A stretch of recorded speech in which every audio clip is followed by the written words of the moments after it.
Hi, good evening. Thank you so much for joining this meeting and this video. This is a little presentation on wordisms, legato speech exercises.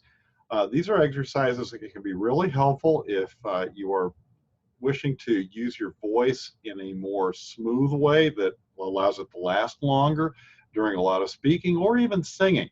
It's also really good for intoning texts in song or perhaps even in dramatic productions as well, where it helps us to have a really healthy vocal onset or start and then a smooth rest of the phrase as we go along. Basically, we're looking at vocal longevity and keeping ourselves working for as long as we can during the show, the big run of the show, whatever it is, or perhaps even throughout our lifetimes as speakers and singers. This set of exercises was introduced to me by actually one of my students when I was teaching in a college in Virginia years ago.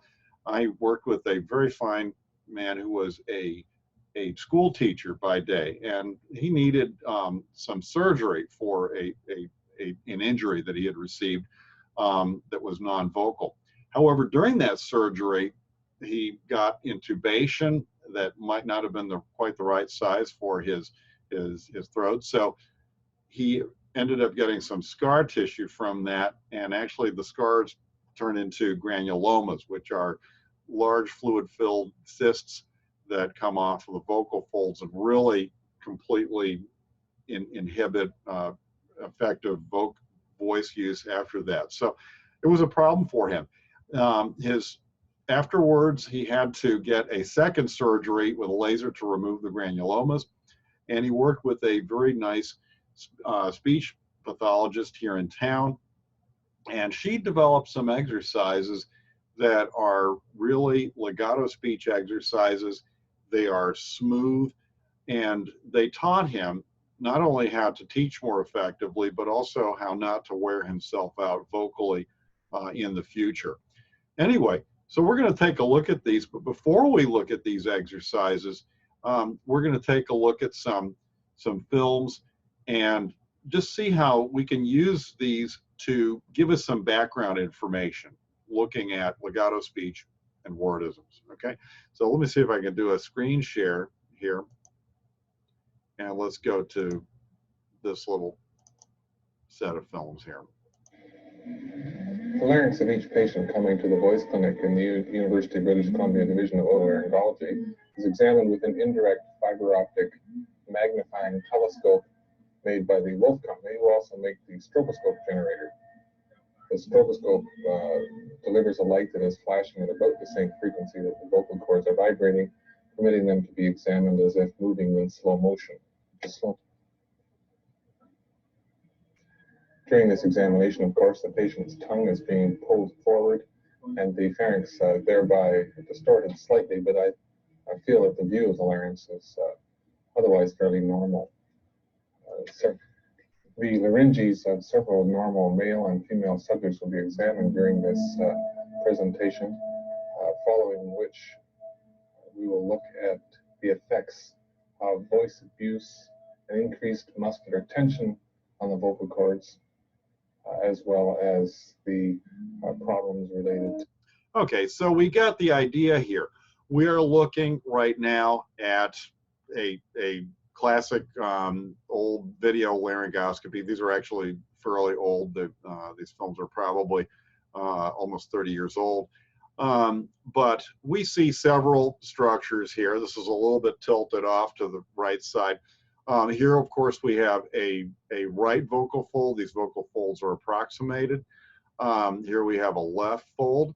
And now over here, we've got these kind of pinker tissues here that are sort of over the vocal folds, and also on this side here as well. These are the false folds or the ventricular folds. Down here, we've got these two round, blobby looking things. These are the arytenoid cartilages, and you can see that they're covered with, of course, a lot of muscle and epithelial tissue and mucus and everything else here. Going up over, sort of over the picture, it doesn't really show up in this shot here, we'll see a large fan-shaped object. This is the epiglottis. And this thing comes down and closes over the vestibule when we swallow. Swallowing is a fairly complex reflex. Obviously, when we swallow, food and water do not go down this thing here. That would be really bad. We'd start coughing and choking. Instead, they go down sort of back here. There's a sort of a smiley face slit down here, which is the beginning of the esophageal opening. And that's where stuff goes when we swallow. Now I'm going to fast forward a little bit to some of our abuse patterns here that we're going to look at towards the end. And let's see where I am here. Started about here. About all that the male voice can achieve. This is all nice here. Voice control within small vocal cord movement as seen here. It's a really cool demonstration of vibrato here. It seems that the female voice is able to achieve a considerable Here's the epiglottis. Dexterity. This is all nice. For very fine movements, particularly. Now we see the abuse pattern. The next voice is a normal female singer who's demonstrating glottal attack. And following, we'll be demonstrating something else called vocal fry, which is equally hard on your vocal apparatus. Okay, so we have here a couple of films that show not just the structures, but also we see a couple of abuse patterns. One is the glottal attack, where the vocal folds approximate and they really come together hard, and then the airstream hits that ow, and we get this little click or throat start. All of us glottalize a little bit every day. The important thing is to notice these patterns in ourselves, and maybe to, if we're going to use them in a way that is conscious, and not make them a big habit for us in our speaking or in our singing. The other one is the vocal fry. Here it starts the same way. The vocal folds approximate very tightly again. Air builds up behind them a little bit in the same way, but now we get a sustainable phonation. If we look at this on a spectrograph, it just really doesn't have a fundamental frequency. It more looks like snow. And this is this type of speaking actually has become quite popular in the United States, popular culture over the past 60 years. It's kind of valley girl, valley guy speak. Hey man, how are you doing? This is now a vocal fry, and it's hard on the voice. I don't want to sustain that pattern, at least not as a really loud projected pattern. Sometimes in even some really skilled singers and speakers, if we drop our breath support a little bit, I can get into that a little more in another video, we sometimes will end our phrases in a vocal fry, as I'm going to now. And we get that little bit of a hyper closure or excessive closure in the vocal folds right at the end of a statement or a phrase. Anyway, let me move on to a little gauge that illustrates onset and how we can balance voice onset or start of voice. Okay, and let me go back to share screen here, and let's go to this.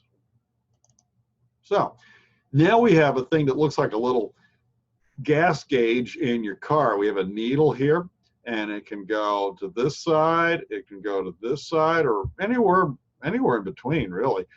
And we're going to look at various ways to onset the voice or start the voice.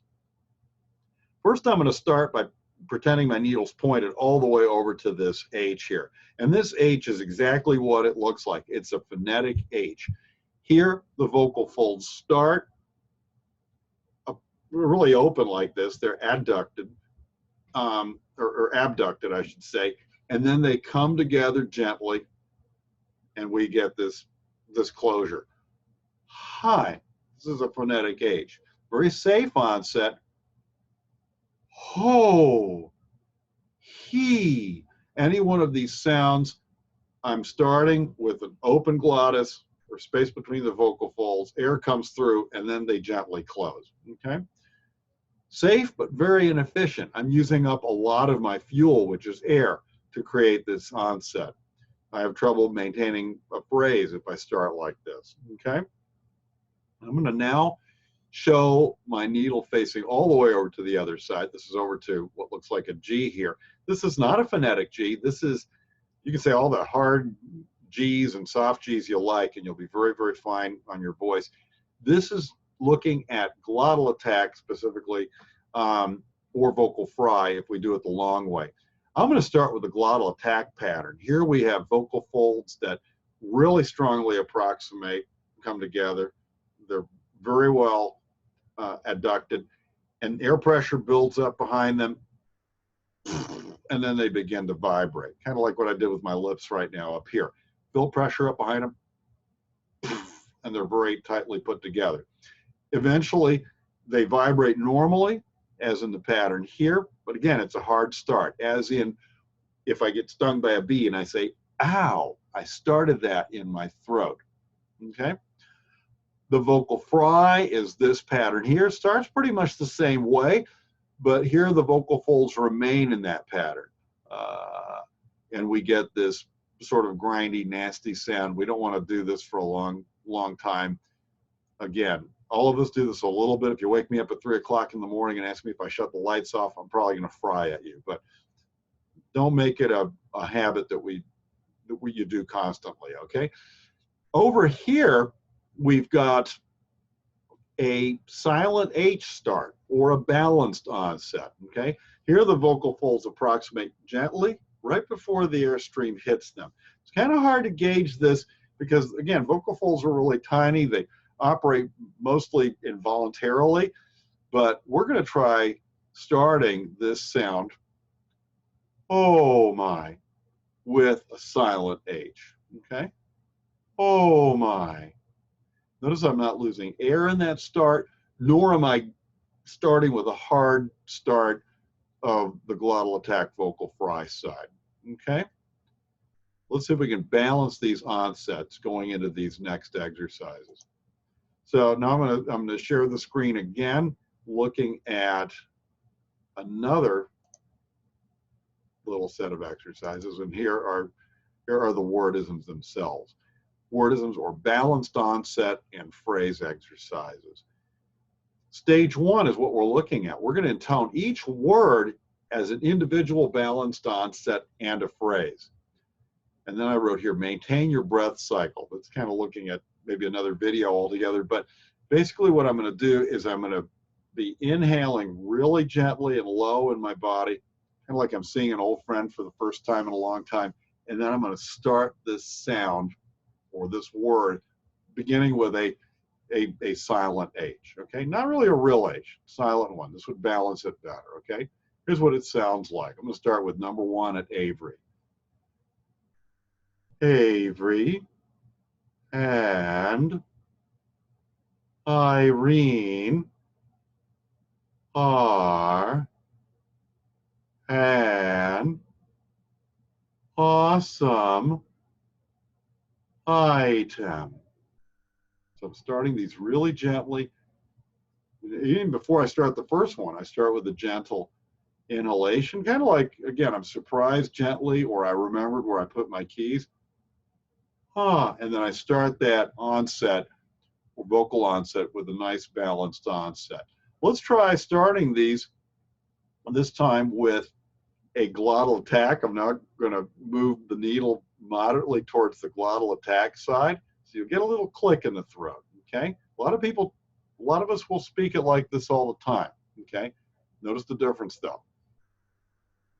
Avery and Irene are an awesome item.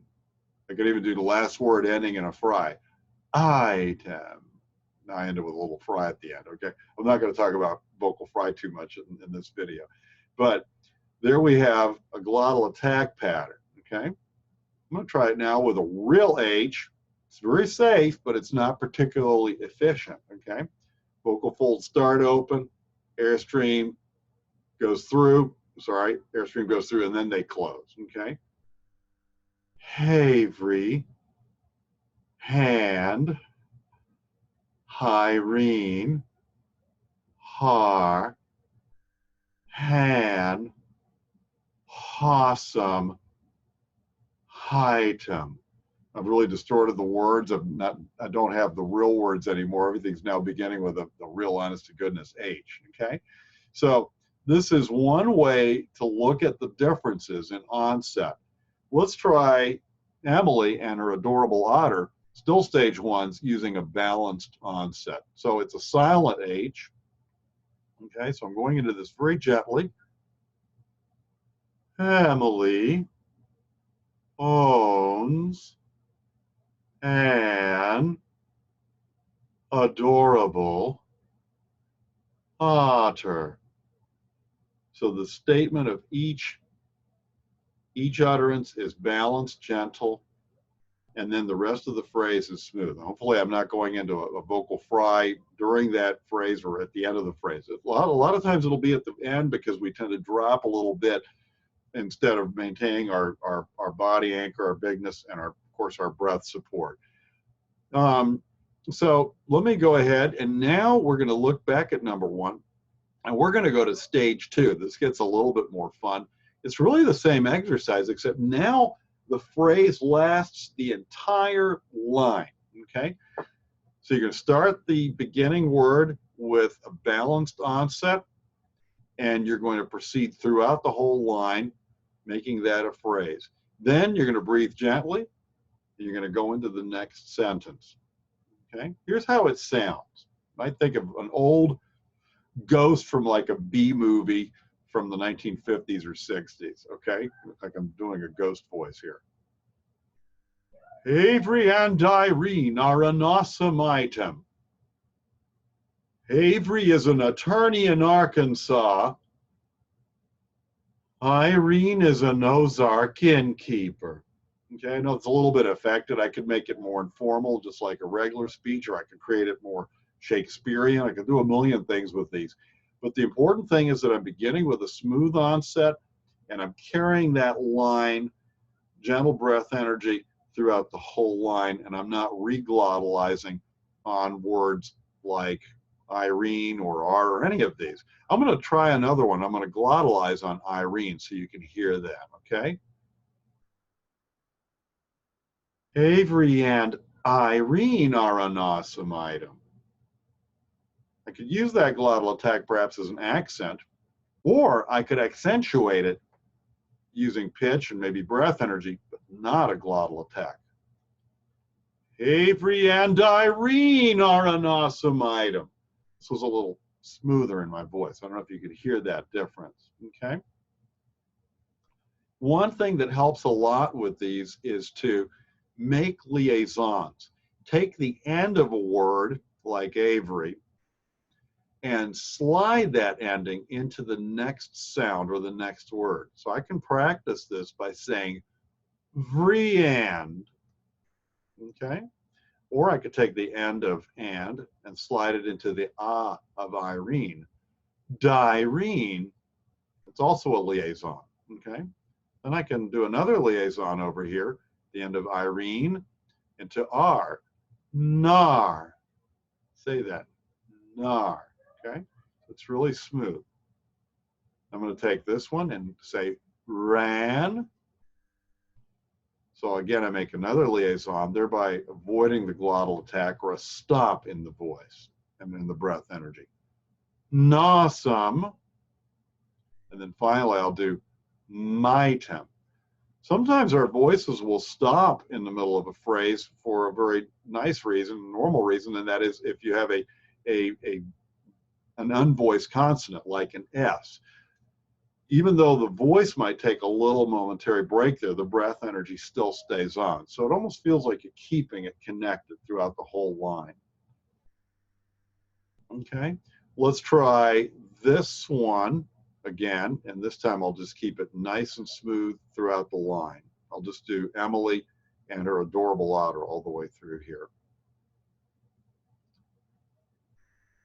Emily owns an adorable otter.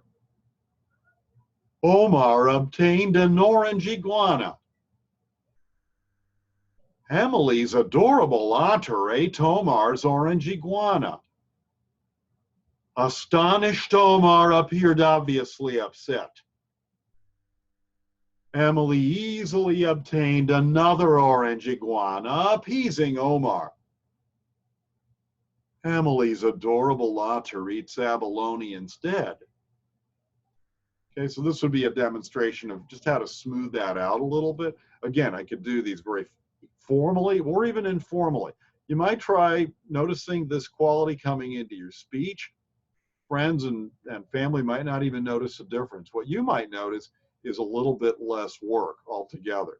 Anyway, that's the end of this video. Thanks so much for watching. If you have any questions, feel free to email me at aurelius@gorivoicestudios.com, or you can check out our website and contact us through that, gorivoicestudios.com. And anyway, thanks so much for joining us. I hope this was helpful, and I hope you were able to learn something from this. Take good care.